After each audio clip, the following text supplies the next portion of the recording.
గారికి ఒక 15 నిమిషాల్లో ముగిద్దాం. మిత్రులు ఎవరు కూడా బయటకు వెళ్ళద్దు.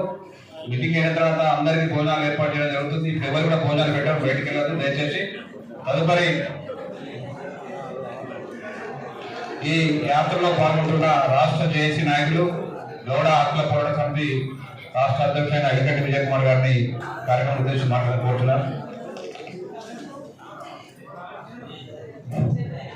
ఈరోజు వరంగల్లో సమగ్ర కుల జనాభా లెక్కలు తేల్చాలనే సభకి అధ్యక్ష వహిస్తున్న సోదరుడు బీసీ ఉద్యమ నేత కొడ్లకొండ వీరభద్రుడు, అదేవిధంగా ఈనాటి ముఖ్య అతిథిగా బీసీ సంక్షేమ సంఘం జాతీయ అధ్యక్షులుగా మన అన్న 3 దశాబ్దాలుగా చూస్తూ ఉన్నా. విద్యార్థి ఉద్యమం మొదలుకొంటే ఇవాళ జాతీయ స్థాయిలో 3 దశాబ్దాలు 30 ఏళ్ళుగా తన పోరాటమే జీవితంగా పనిచేస్తున్న జాజువా సీనన్నను వాళ్ళ ముఖ్య అతిథిగా ఆయనతో పనిచేస్తున్న పెద్దలు గణేశాడన్న, అదేవిధంగా బాలరాజన్న, యువ నాయకులు, విద్యార్థి నాయకులు శ్యాము, అదేవిధంగా శ్రీనివాస్ ముద్రాజు, విక్రమ్, సోదరిమణులకి, విద్యార్థి ఉద్యమ నాయకులు మీ అందరికీ కూడా ఉద్యమ నమస్కారం. ఈ దేశంలో మనుషులకు లెక్కలు లేవు, మనకే లెక్కలు లేవు. ఆధార్ కార్డులకు లెక్కలు ఉంటాయి, ఓటర్ కార్డులో మనం కనిపిస్తాం, కుక్కలకు నక్కలకు లెక్కలు ఉంటాయి, మాకు లెక్కలు కావాలని చెప్పేసి సీనన్న ఒక ఉద్యమం కనిపిస్తాం. ఈ రాజ్యాంగంలో 81 సార్లు వాళ్ళకు అనుకూలంగా రాజ్యాంగం మలుచుకున్నప్పుడు మన కోసం ఎందుకు మలుచట్లేదు? నిన్నటిదాకా అసెంబ్లీ ఎన్నికలు, పార్లమెంట్ ఎన్నికలు, చట్టసభల ఎన్నికలు, అందులో మా వాటా చేర్చమని చెప్పేసి అడుగుతా ఉన్నాం.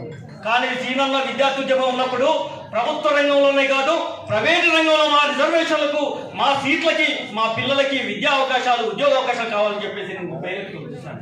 ఈనాడు చట్టసభల్లో మా వాటా కావాలి, మా జనాభా రేఖ మీద స్థానిక సంస్థల్లో కూడా మా వాటా కావాలని చెప్పేసి చెప్తాను. ఎస్సీ ఎస్టీలకు రిజర్వేషన్ ఏ విధంగా ఉన్నాయో ఇవాళ స్థానికంగా బీసీలకు లేకపోవడం వల్ల కొసళ్ళు తెగనరికినట్టు, మొదలుపెట్టినట్టు ఇవాళ చట్టాలు చేసే దగ్గర అసెంబ్లీలో, పార్లమెంట్లో వాళ్ళుండి మనకు కనీసం అక్కడ అవకాశం లేదు, ఇక్కడ అవకాశం లేదు, మీ సంగతి ఏందో తెలుస్తామని చెప్పేసి గల్లీ నుంచి ఢిల్లీ దానిక యాత్రలు పెట్టడమే కాదు, ధర్నా చేసి, బహిరంగ సభలు పెట్టి, ప్లేనర్లు పెట్టి జాతిని జాగృతం చేస్తున్న వాళ్ళ సీనన్నకి 136 కులాలకు సంబంధించిన నాయకత్వం అంతా కూడా బలపరుస్తూ తన వెనక రావాల్సి వస్తాను. ఎందుకు చెప్తా ఉన్నానంటే నిన్న దాకా చట్టసభలు అయిపోయింది, రేపు సర్పంచులు కావాలంటే మరో 5 ఏళ్ళు మన జీవితాలు మార్చుకోవాల్సిన అవసరం ఉంది. నిజంగా రేపు మన చట్టసభలో సర్పంచులమో, ఎంపీటీసీలమో, కౌన్సిలర్లమో, కార్పొరేటర్లమో అయితే మళ్ళీ అసెంబ్లీకో, పార్లమెంట్కో పోతారో భయంతో ఇక్కడ లెక్కలు తీయకుండా వాళ్ళు ముందుకు పోయే పరిస్థితి. ఇలాంటి సందర్భంలో దేశ రాజకీయ చరిత్రలో ఢిల్లీలో కూర్చొని అడ్డా పెట్టి అక్కడ మా సంగతి ఏందో తెలుసు అన్నప్పుడే కాంగ్రెస్ పార్టీ మేము అధికారంలోకి వస్తే మీ లెక్కలు చేస్తామని చెప్పేసి మేనిఫెస్టోలో పెట్టి మొన్న అసెంబ్లీలో ప్రకటన చేశారు. అసెంబ్లీ ప్రకటన రోజు ఎక్కడైనా డౌట్ ఉందని చెప్పేసి ప్రతిపక్షాన్ని, అధికార పక్షాన్ని అందరినీ కలిసి సమగ్ర కుల జనాభా కావాలి, మా లెక్కలతో మీ లెక్కలు తేలాలని చెప్పేసి ఆనాడు బిల్లు పెట్టమని చెప్పి సీనియర్ నాయకత్వంలో అన్ని సంఘాలు అసెంబ్లీ కూర్చున్నప్పుడు 150 కోట్లు విడుదల చేస్తా ఉన్నాం, 26 జీవో తీస్తా ఉన్నాం, దీనికి ప్రత్యేకంగా ఒక కమిషన్ ఏర్పాటు చేస్తామని చెప్పి 60 రోజుల క్రితమే ప్రకటన చేశారు. మిత్రుడు ఇందాక చెప్పినట్టుగా 60 రోజుల క్రితం ప్రకటన చేసిన ప్రకటన ఏదైతుందో ఒక్క రోజు గతంలో జనాభా లెక్కలు ఇచ్చిన సమగ్ర కుల జనాభా లెక్కలు ఏదైతే గత ప్రభుత్వం చేసిందో ఒక్క రోజు చేర్చవలసిన అవసరం ఉంది. యంత్రాంగం నీ దగ్గర ఉంది, మా లెక్కలు చేర్చాలి, తేల్చితో ముందుకు పోవాలని చెప్పేసి ఈ యాత్రలో భాగమే. అందులో భాగమే కామారెడ్డి నుంచి కరీంనగర్ దగ్గర జాతిని జాగృతం చేయడమే కాదు, మేము మనుషులము, మా బాధ్యత తెచ్చాలి. ఎవడు అడిగిందో 4% రిజర్వేషన్ వాడికి ఇచ్చావు, 10% ఎవడు అడగకుండానే పార్లమెంట్ లో బిల్లు పెట్టావు, మా వాటా ఏదో చేర్చవలసిన అవసరం ఉందని చెప్పేసి పోరాటం చేస్తాం.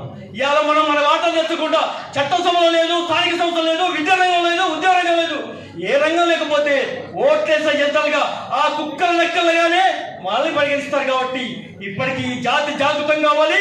పోరాటం ద్వారానే మరొక సర్వై పాపన్న, సమ్మక్క, ఐలమ్మ, దొడ్డికోరయ్య మీ విద్యార్థి యువకిషోరాలు వాళ్ళ సీనన్న నాయకత్వంలో బలపరిచి ముందుకు పోవాలని భావిస్తూ మీరందరూ కూడా బీసీ బిడ్డ, బీసీ సైనికులుగా ఈ ఉద్యమ పోరాటంలో జెండా పట్టి కథ దొక్కుతారని నేను ఆశిస్తూ ఈ అవకాశం మీ అందరికీ కూడా ఉద్యమ కోరుతాలని